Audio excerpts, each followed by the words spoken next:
I think in what I'm trying to do, and maybe what you might be thinking too, Melanie, if you're trying to actually have heartfelt connections, which is easier, if you're sharing breaking bread and having a conversation with someone in real life, it's a lot better that way than in this digital realm. For sure. But I don't rule it out. I think it might be more challenging to actually establish real connections like this, but I know we can do it.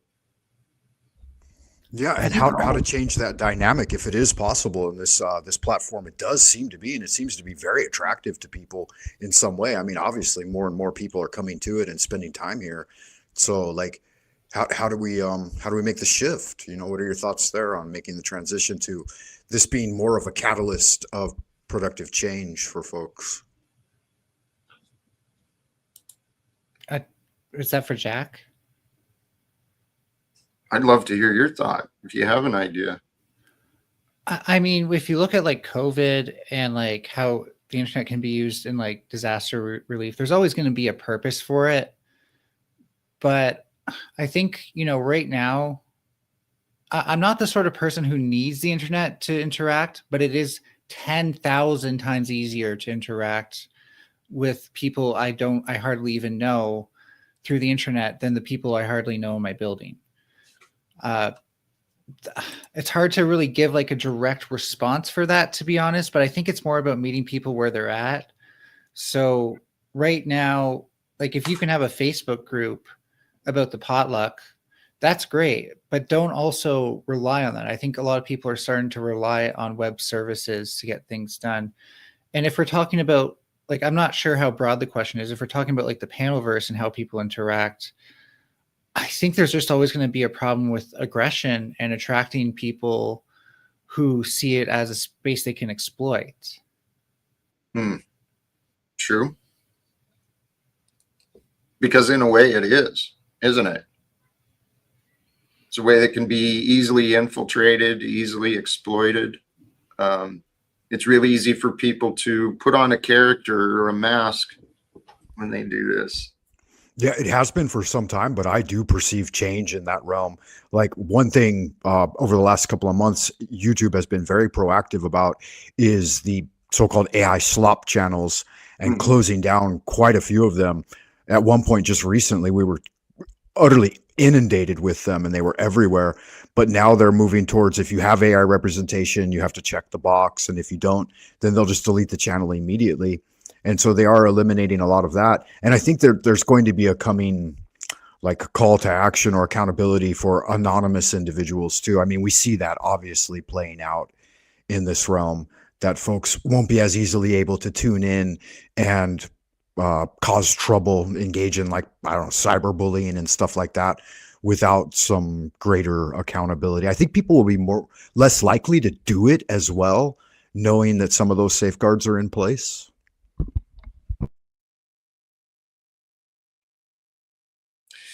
Possibly.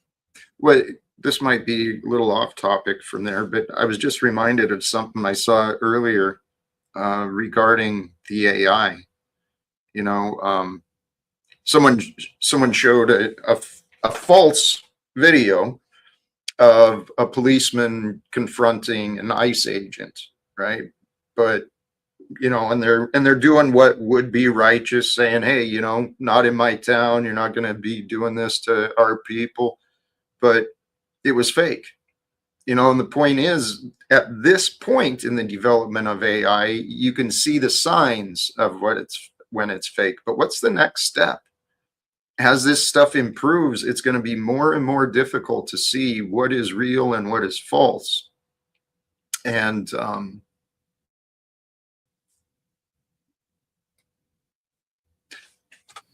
I suppose that makes it even more important for us as people. We got to figure this out. Well, Yeah, go ahead.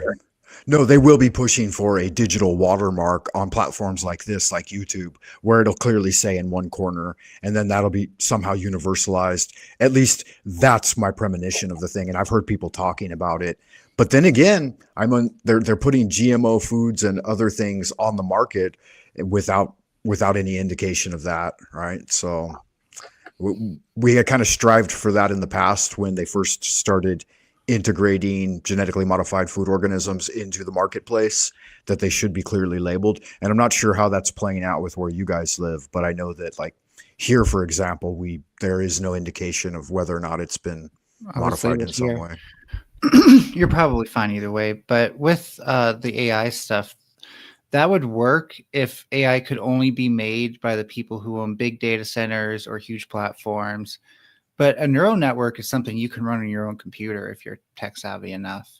It doesn't need to be like the super powerful thing. It just you might take a long time to get a result, but it's still an AI. And I always think of AI as a double-edged sword. Like it's something that depends heavily on how we use it. It's the same as a knife. You know, you can use a knife to maim somebody, but you can also use it to cut up veggies and feed somebody. And if it were floating through space and had no chance of hitting anybody, it would be no different than any other hunk of metal floating through space. So it's literally how we choose to use it. And when like right now, there are plenty of content creators who are making content that's way better than what they could make without AI. They can put music to it. They can put something that's better than stock footage and free, apparently, from what I can tell. And that's making content creation more accessible for people. At the same time, you can use AI to bomb children in other countries. So, you know, I don't think it makes sense to write it off as evil or good. Awareness is key, but if we don't have a culture that's like, okay, first of all, let's get really good at detecting AI, because for every advancement that AI makes, we can also make advancements with using AI to detect other AI. But secondly, like, let's draw hard lines in the sand. Like if you make content that uses AI, like I always tell people when this Furby was drawn with AI, the mouth movements, I animated that myself. The software is not AI. That actually makes it go up and down in response to my voice. But to draw this Furby, I used AI because I don't have these sort of skills.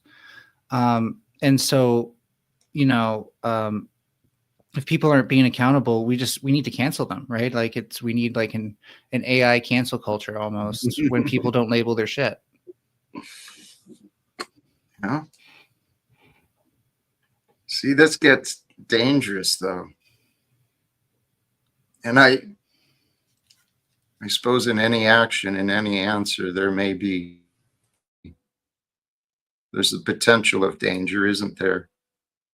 But the idea of, well, you guys just said the word, putting an image or something to identify it. It's really heading down to the path of making sure that the people have their papers, right? Is that where we're heading? Where we're going to have to carry some sort of verification to prove that we are real and not something imagined? Yeah, I could see where it could go in that direction. And the other, I think the pushback there, at least in my mind, is that people are discerning enough for the most part, at least in our generation, that we're going to be making those choices that won't make it as attractive for the advertisers or whoever to generate so much of it. Because I don't know, like me personally, I'll listen to a couple of minutes of it, maybe 30 seconds to a minute, and then I'll tune out because of the irregularities. But you're right, when they overcome that and they make it near lifelike or better than lifelike, it'll be much harder, and it's going to be increasingly more difficult for the next generation who's growing up with such a large amount of it in their space. But again, bringing us back to the catalyst, Jack, like how do we do better, you know, like in interacting with folks, so that, because I think that living human beings, they're reaching out for spaces like this where there are still folks camming up and integrating and socializing. And for me, that's all really YouTube has become, that and like an audiobook storage site. Right? I don't know. The potentials are incredible, both in the good and the bad. But what it comes down to, kind of like with the topic and my own personal goals, as people, it's time for people to do better, right? And what does that mean, to do better? It means to take the high road, it means to take the road less traveled. That is something I've been challenging myself. Landry was asking my opinion on how much I might, try to shoot back or try to target other people who have been attacking me. I do intentionally, I try to remember to choose the higher path, right? Because if I can forgive someone and let it go, then hey, I don't have to carry the battle anymore. But not everyone's willing to try that. Not yet.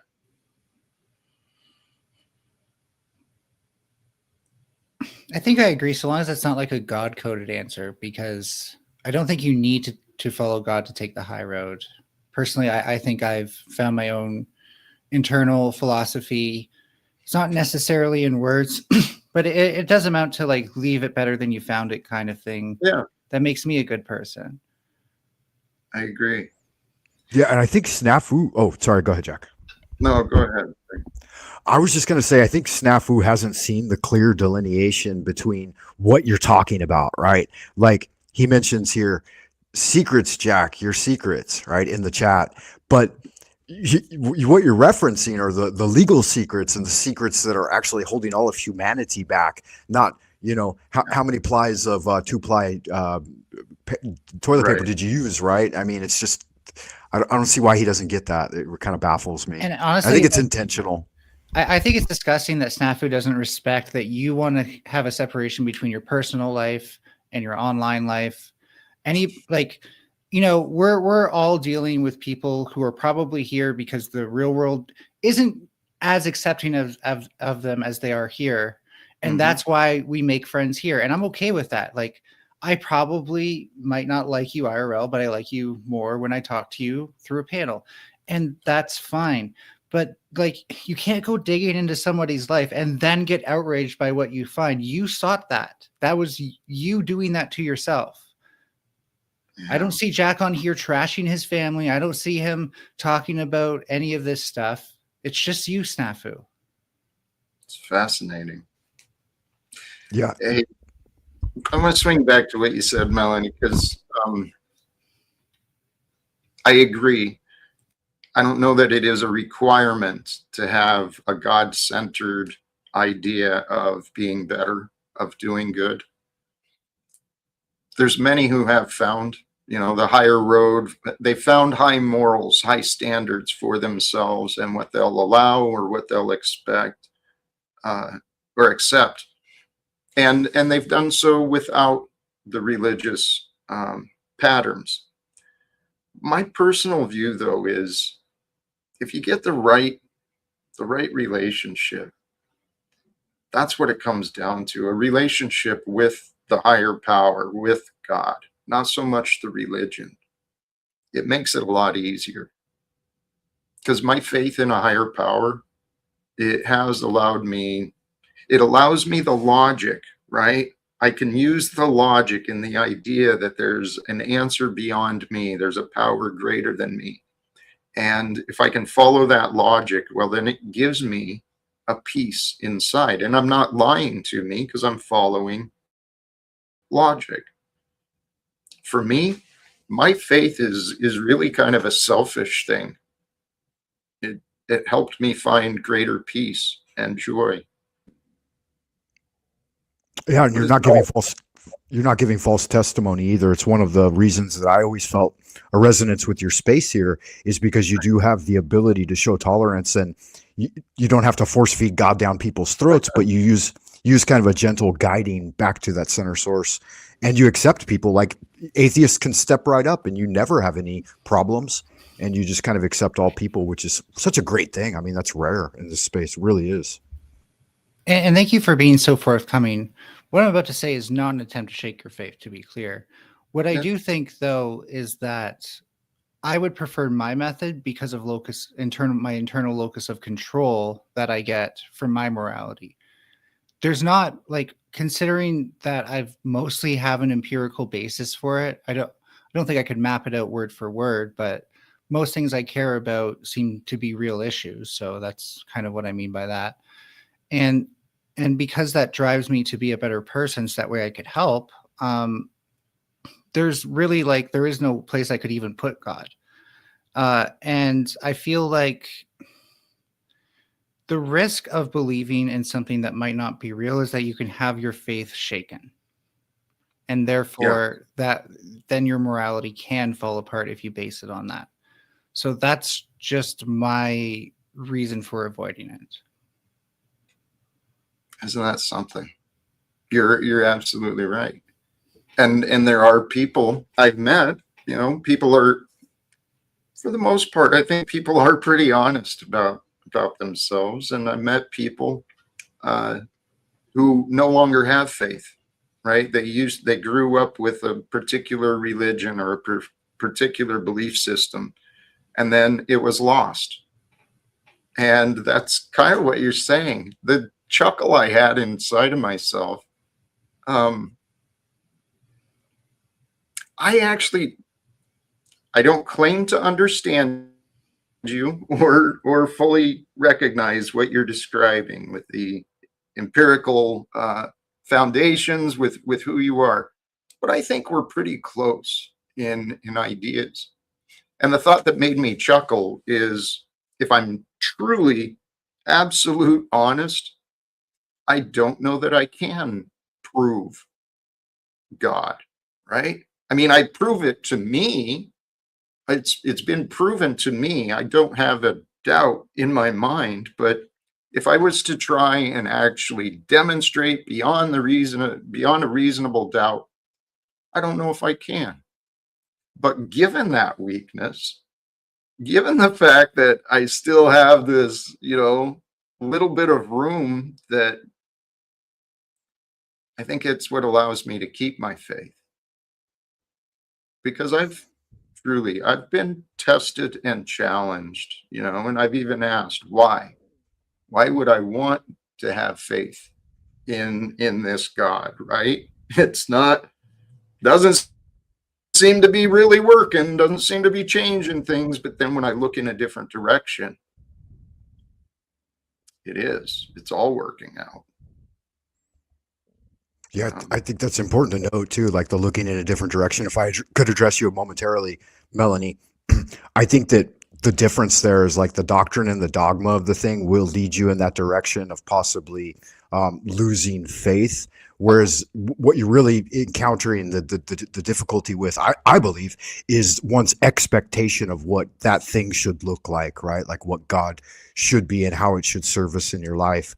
As opposed, and I don't think that you're giving up your locus of control in any way, because that's inclusive within the spirit of the thing, right? Rather than the letter of the law, the spirit of the law, we have the free will and the freedom of choice. And so you still have that locus of control, and the empirical foundation of the thing, I harkens back to like the golden ratio and things playing out in a manner that's somehow ordered and under natural law, whereas opposed to like just random chaos, which I think the scientific materialistic view likes to think that we're just arising from random chaos, which is absolutely apparent that we are not, right? That's not what's going on. Well, I believe you're referring to creationism. Is that fair to say? Yeah, broadly versus evolutionary and Big Bang type thing. So I tend to disagree with that. I don't know if Jack wants to have a debate on that here, but what you perceive as being something that needs to be explained by intelligent design is, to me, explained by our own intelligence. So I'm quite satisfied with the explanation personally. And I could go all night with it, but it's not, something I necessarily, well, actually, no, I have something at 9, but it's not necessarily something I want to bog down his channel with. I think more so, I've spent a lot of time actually thinking spiritually, not to like try to use this as a flex, but I do have something called schizotypal disorder. And if you know about the schizoid disorders, it's like the less severe form of schizoaffective. And those are all the disorders that aren't schizophrenic, and that you hear voices, but there's something approaching that. And what they say about people with schizotypal, which just so that way people are following, is what I have. They tend to take up like shamanic roles in society throughout history, or at least that's what Dr. Robert Sapolsky proposes. And I would say he's a pretty valid source on that. So I've had a lot of encounters that you could say were metaphysical, just to be as broad as possible. I think what I think is the mind is capable of great things. It is capable of very great things. And to say, like, in your mind, there is a God that guides you is fine, right? To say that we must be here because of all of this, I could just as easily say we must be here because of the laws of thermodynamics. So, you could say that's dogma or doctrine. I think that's observation and testing our assumptions. It's fascinating. See, Melanie, we're not that far off in our mindset. I appreciate how you kind of look at things and analyze. There was this comment here from GTG. The new structure in place is meditation. Meditation is a tool for seeking out the source of creation that is functioning within us. And we can shift people from believers of God to seekers of God. I actually think that is kind of a wise refinement there. Because even the believers, if they're honest, if they're truly honest, well, let me not speak for others. For myself, as one who believes, it is a seeking. I seek to continue to know. I seek to grow in what I know. What a fascinating life we are living. Seriously. I think it's beautiful, actually. Just to point out that I'm not like a nihilist. I think it's beautiful that this all came from nothing. Like, in fact, the fact that we are here to witness the beauty of nature. I don't want to speak about witnessing and some certain Christians and what they believe. Yeah. I think it's amazing that just one person was even here and cognitive enough to contemplate just how beautiful and amazing Mother Nature is. And I don't say Mother Nature in like a spiritual way. I just say it in like the colloquial kind of cultural way that we all mean it. Yeah. And the ability for us to be here and appreciate that and appreciate what humans have built is in itself, I think, the biggest existential gift that we all receive. That does so I think overall we should be grateful for our entire lives. That doesn't mean we have to be grateful for the moment, though. If someone is torturing you, do not be grateful for that moment. Fair. Yep. Because I think there's risks of becoming dogmatic from every freaking angle. And this is what I mean about the mind becoming powerful, right? You can convince yourself of anything you want to. You are most suggestible to yourself. So this is, for me, I think the most important thing is to be able to test our assumptions. Now, Jack, I don't know if you want to get into a discussion, because kind of looping it back to the video topic of how we can organize societies based on that, because I think society's always been an experiment. Capitalism had a hypothesis. We can get into what that was, but I think that hypothesis has failed. It's been proven false.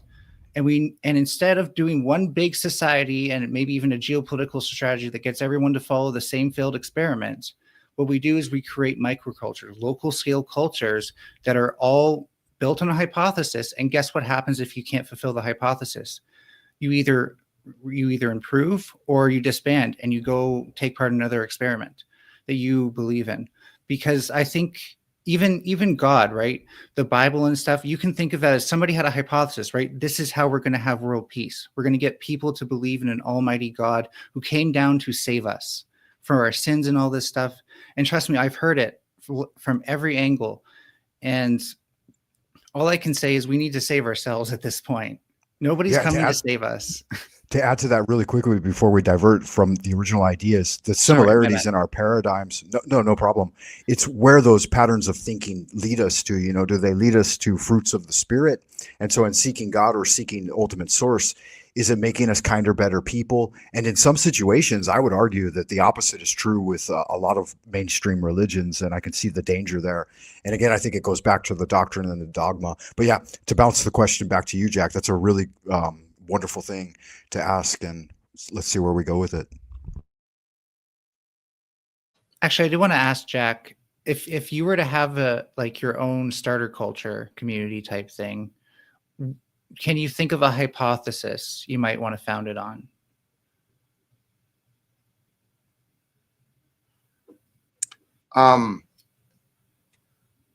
Yes, but I'm not sure how to articulate it. I mean, the I guess hypothesis I have for a functioning society, it's truth above all else, and then the truth led with compassion.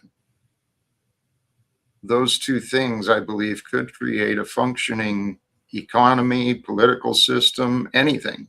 We could, as long as we were focused on what the objective truth is, or the nearest we can agree to, and then being led with compassion. I don't know if that answers what you were meaning. I hear that. Yeah. Okay. If I think Frank wants to say something. Yeah, no, if I could really quick, we have independence, dependence, codependence, and I would say a system based on value through interdependence, the way natural law essentially works, right? That things function within an organic system based on an interdependent relationship, right? So other than parasites. So I would think that basic model, which plays out without any oversight by anyone, right? In nearly complete perfection to some extent. I mean, obviously we all grow old and die, but those organic biospheres is where we should start, I think, in looking for the correct ordering. Oh yeah. So green anarchism is something I'm huge in, and that would be a part of any hypothesis I make. And Jack, I would definitely, I think if it's okay, I might reappropriate what you said into transparency and there's a word I'm trying to think of, egalitarianism. And so, but let me show you how you can take this hypothesis and break it into function of society, right? So how will we handle justice? Well, Jack, you said truth and compassion. So that typically means, first of all, people will be held accountable for the facts. So we'll still have things like trials. We'll still have things where evidence is collected. We may have people who specialize in that. But it's not going to be punitive. Right. And that's a key thing. And I think it's important to be able to test these hypotheses, especially nowadays that we've actually seen that the less punitive systems become, the more people are able to reform themselves and become better people once they actually get freedom. Economically, we can also kind of say the same thing, right? It'll be a bit transactional. You'll want records of every transaction that happens, maybe even a currency, but not necessarily greedy. The point isn't to hoard wealth. Maybe there might be discussion of private property in there and how that works versus personal property. But most importantly, we're probably going to focus on allocating resources where people need them within that community. So see how having a hypothesis kind of helps us start organize around that point. You can think about it as like a mission statement almost. I think my ideal thing would be something that starts with green anarchism, follows a lot of the principles you lads have said, but also focuses heavily on sustainability and being able to, for people owning the means of production and scaling that accordingly. But also having that production be sustainable. And then the last most important thing would be a community architecture. So all of our planning, like if you have, we probably favor bike paths over roads over highways, that sort of thing, things that keep the community small scale. And if we have to build up, we're building layers to a community, not just high rises that become more abstracted from our beings. Yes. Well said, Melanie. Well, thank you. I really appreciate that you let me say that all too, because I acknowledge it was a bit of a text wall.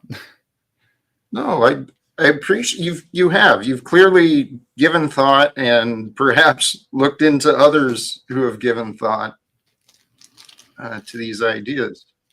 If I you see that. if you are interested Please, in go an ahead. author, he talks a lot about ecology, so it also helps to get a bit of an ecology background. But it's Murray Bookchin, and he kind of worked on the term. I'll put it in side chat so that way you can see how it's spelled directly. And he has a lot of free audiobooks. I would just say start wherever. Just acknowledge that he was a bit more radical in his earlier days, and guess what happened in his later years, right? So, but he went from being like social green anarchist to more of a confederalist, which I could see you also being a confederalist, which is where I kind of lean towards that as well, whereas you say, okay, so we have these communities, right? What keeps us strong? It's the ability for these communities to come together in times of need. Communities that have provide for the communities that have not. And the biodiversity between the communities and the social diversity among the communities, by the way, ecologically speaking, makes us all more robust. So we can still have things like specialization, economically speaking, where certain communities specialize in making certain products over others, but we still have a culture of, if something breaks, somebody in my community can make the part for it. Right. Because we all lift each other up that way. We say, what do you need to be able to make these parts for us? And how do we make it works that way? You're not paying for the parts. Our trade, pays for all the supplies you need, and we just give you the supplies. And then, part of what you make, you also trade for yourself to supply yourself. So these things, there's so many, all I'm pointing out here is that there's so many different things we haven't actually tried in a vacuum. Communism may have been flawed. Bookchin points to how it may have been flawed, but it never happened in a vacuum, right? It was always happening under world wars or dictatorships that, by the way, communism is supposed to be stateless, classless, and moneyless. That means Stalin didn't do it right. Almost none of the people who actually got power did it right. And so... Exactly. Well, yeah, and essentially it can't happen in a vacuum because systems are independent. But I believe you are describing like a value-based system of interdependence that we rely on each other through value. Well, yeah, because for one thing, it takes a community, it takes a village to raise a child. And we were kind of talking about family before and how hard it is to tell somebody, should you support your family or not? Well, when people feel like they have access, they naturally provide that to those around them. People can take advantage of that. But if those people also feel like they have access, then they don't feel like they need to take advantage of others. Right. It's game theory. And so broadly speaking, we need redistribution. We need to take the resources we have and take from the people who are hoarding stuff and give to the have-nots. The fact that we have homeless people while there are vacant apartments sitting because nobody feels like buying them is abhorrent. Thank you. And go ahead, yeah. No, please go ahead, Frank. I was just going to say that the fact that those value systems are upheld through legislation and legal affairs that don't represent to fulfill the needs of the people, like Trump booing the New York market just to keep prices high so people's entrenched elites maintain their value while other people, do without. Yes. And what you said, Melanie, that's certainly one that will ruffle some whatever. People get defensive when you start talking about removing property from one and redistributing it to another. But it is the reality. It's what has happened. Yeah, we've been indoctrinated to rally against it. I mean, as soon as you said it, just red lights went off in my mind. Yep, it does. It does, because that is what we've been conditioned we've got to protect those who have. Well, those who have actually taken from those who have not. Through labor, especially through Yep. labor. Yes, that's the biggest way. But I had this observation a while back. There are so many hands in the pockets of the poor, right? The state, the corporations, all the systems that create wealth inequality, every little bit of that has their hands in the pockets of the poor. So these ideas, what you're talking about, Melanie, to me, I'm sitting here smiling and just my heart is happy listening to Yeah, great. similar perspectives, because it's the only logical direction that I can see for mankind. It's time to reform. And hey, if you do believe in intelligent design, Frank, I was just thinking this, like, if God has actually written any code in the earth, it's not in our DNA, it's not in anything that we see in organization, it's in ecology. It's in the way that these things are structured, that they actually tell us how to maintain them. They structured themselves through self-organization where they need to be a lot of the times, not always. And minus, our influence on them.